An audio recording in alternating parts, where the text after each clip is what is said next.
In the Joseon Dynasty, the birth of a royal heir was the most consequential moment in Korean political history. The palace never sleeps. She has been chosen.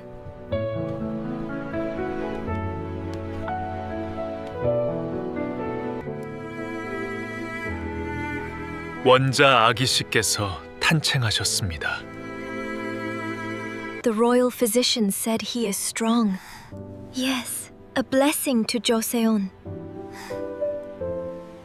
The survival of that infant, and with him, the survival of the dynasty itself, could not be left to chance. She was confirmed healthy this morning. You have been selected to serve the crown.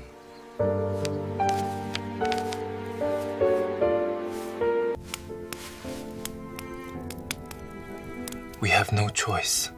The queen's milk was considered spiritually impure in the period immediately after birth, and so the court turned to a very different kind of woman, a commoner, a mother, someone whose body could do what royal protocol could not. She was called the Bong-bo-buin, the honored nursing mother of the crown. And the moment she was chosen, her life would never be the same. From here, you belong to the palace. You must look worthy of the heir.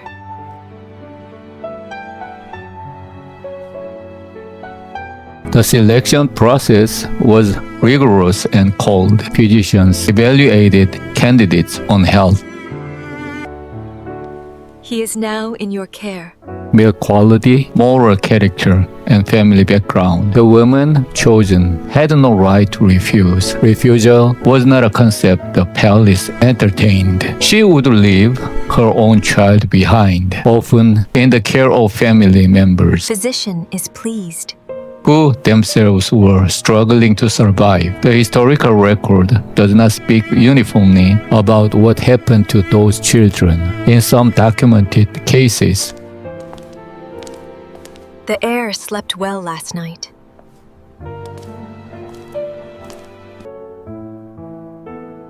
Milk quality remains excellent.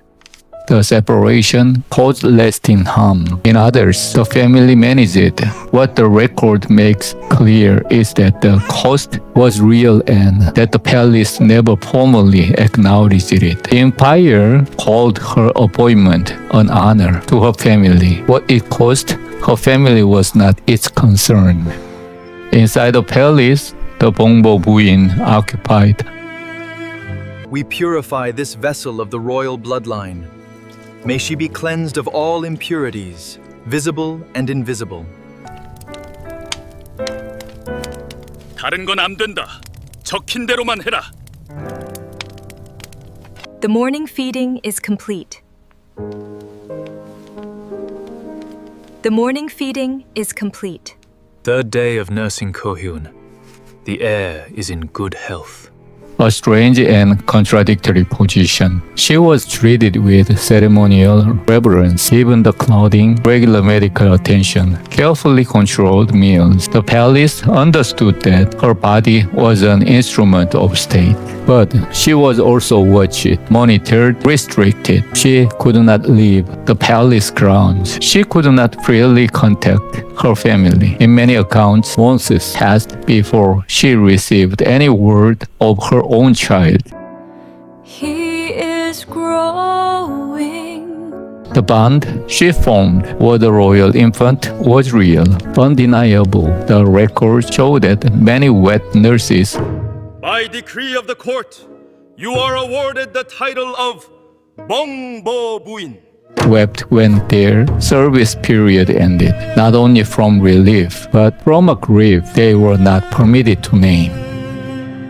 1 bolt of silk, 3 sacks of grain, a land plot of 20 pyong. The Seungjeongwon Ilgi, the Royal Secretariat Diary, is one of the most exhaustive bureaucratic records in Korean history. It documented everything whether court appointments, palace expenses, illnesses, ceremonies. It documented the wet nurses too, their names, their health assessments, what they ate, when they nursed, whether the hair was thriving. What the Ilgi did not record was what these women You are home.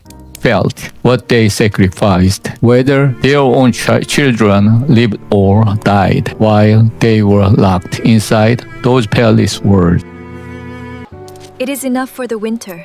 The empire was very good at counting what it valued. The rest was silence. When her service ended, the Bong-bo-buin received her former title and a set of material rewards that looked substantial. I humbly petition the court.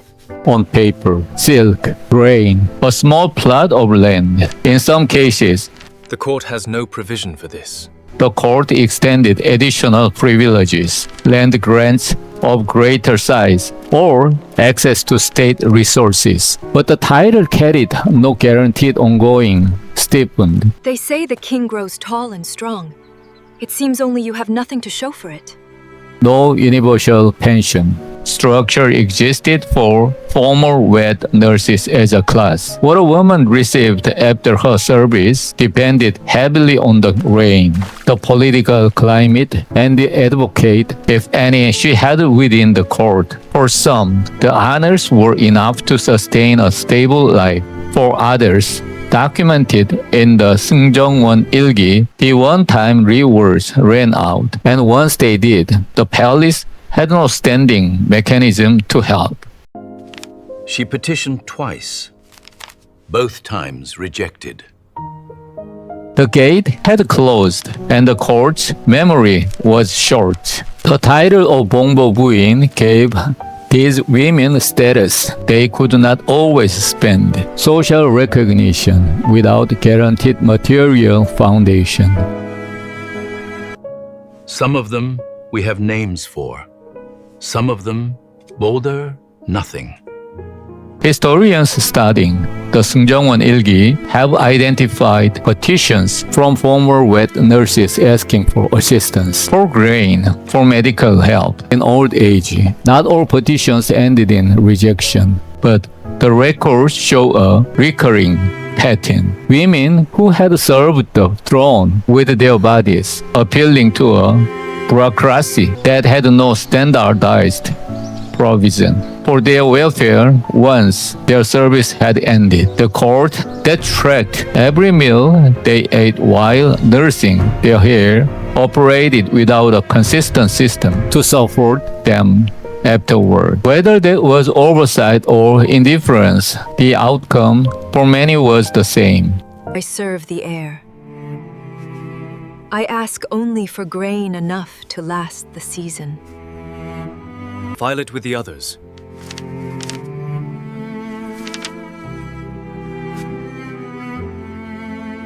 The Seungjeongwon Ilgi is extraordinary for what it preserves, but historians have pointed out what it represents in aggregate. A bureaucratic system that recorded the value of these women only while they were useful. Some wet nurses are named fully in the records. Others appear only as the nurse of the hair. Their individual identities collapsed into their function. When the function ended, so did the record. Excellence. That is all they wrote. This was not negligence. This was a structure. Joseon's Confucian social order had a clear place for the Bong-bo-buin while she served. It had no place for her afterward. The children left behind by Joseon's royal wet nurses occupy a painful silence in the historical record. The Seungjeongwon Ilgi documents the royal heirs held in meticulous detail, meal by meal, day by day. What happened to the wet nurse's own infant during the same period is almost never recorded, but we know from the broader social history of the period. She never stopped hoping they would remember her. Is that infant survivor without a nursing mother was precarious. House milk, rice gruel, the care of grandmothers already stretched thin. These were the alternatives. Some children survived, some didn't. The palace did not track those outcomes. We are finding more of them. They did not disappear, Pat. We just stopped looking. It had no reason to its concern began and ended with the hair. That asymmetry, meticulous care on one side, complete silence on the other, it itself is itself a form of evidence. The relationship between Joseon's kings and their wet nurses was not always one of pure abandonment. Some Bong-bo-buin maintained meaningful influence at court long after their nursing service ended. The records of Seungjeong's reign, for example, show a wet nurse who retained enough proximity to the king to become a figure of political note. Her access to the throne, something other court figures sought to manage. But those cases illuminate the rule by being the exception. Influence of the kind depended on the individual king's attachment, on political circumstance, on luck. It was never guaranteed, never structural. The woman who thrived after service did so despite the system, not because of it. And for the many who did not have a king's personal loyalty to sustain them, the court's institutional indifference was the only structure they encountered. Joseon was a masterwork of hierarchy. It rewarded loyalty at every level of the official class. We found you. The Bong-bo-buin were not official class. They were something the court needed, used, and had no formal language for afterward. In recent decades, Korean historians working with Seungjeongwon Ilgi and related records have begun the painstaking work of recovering these women, identifying their names where names were recorded, tracing their positions, mapping the pattern of service, abandonment, and destitution that repeated across the full 500-year run of the Joseon Dynasty. What they have found is not a secret conspiracy. It is something more mundane and more disturbing. A system operating exactly as it was designed to. The Bong-bo-buin mattered to Joseon only within a precisely defined window of utility. Outside that window, the system had no language for them. They fed the kings of one of history's most sophisticated dynasties. They held the future of the Korean throne against their bodies and kept it alive. And then they walked home alone, carrying whatever the palace had given them back to a world what had continued without them. We say their names now, those we know, because the empire did not say them enough. Because every dynasty is built on foundations it chooses not to examine, and because the women who raised the kings of Joseon deserved, at minimum, to be remembered.